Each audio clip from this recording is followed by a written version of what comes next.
Phil and Christine Barry have opened their home to those who share a heavy burden. Matt and them came down the coast and they didn't make it back to Rainbow.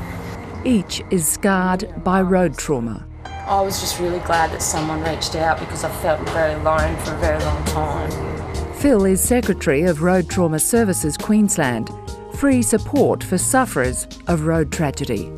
There was one lady, she talked to me for 2 hours. She cried, she bubbled, she laughed and showed me photos of her son and everything, and at the end of it she said, I've got more out of this than the thousands that's been spent on my rehabilitation with psychiatrists. She questioned me, did you ever feel like this? And I could say yes, I did. In 2002, Phil lost his son James in a car crash on Noosa North Shore. We were sitting watching the TV and the Channel 7 News showed this accident on the North Shore. Then we heard the car come up the driveway and I went out to turn the light on and it was the police coming onto the veranda.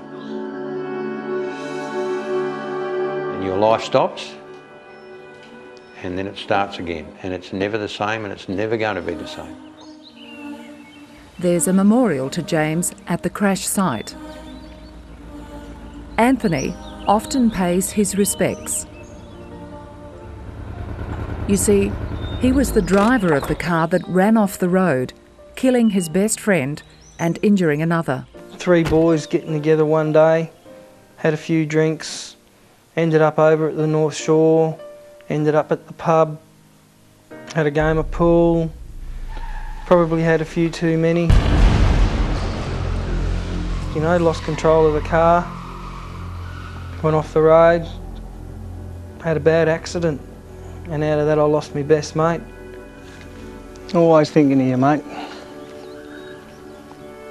Rest in peace, buddy. It's very hard to know that he's not around anymore. You know, sometimes I can't comprehend it, and it's something I have to live with it for the rest of my life. Anthony went to prison. He lost his job as a pastry chef and much more. My life after that, it turned into a disaster. You know, it's the 21 months of waiting, going through trials and courts and abuse. I ended up in jail for 18 months. I got a 4-year sentence. Within that 18 months, I lost my wife through suicide. Anthony was desperate to say sorry to the Barrys, but his lawyers said no. Yes, why doesn't he talk to us? Why can't he say sorry? I've got to talk to these people. I've got to let them know how I feel. I've got to tell them I'm sorry. You know, what do I do? And one day I was just sitting in jail in my little cell there, just thinking about it, thinking that's it, I'm writing Phil a letter. A relief. There it was in writing. I am sorry. And that is a big thing. Take a seat, mate. Okay, mate, yeah. Healing began from that moment. After the letter, Phil visited Anthony in jail. I was shaken. I was self to be quite honest with you.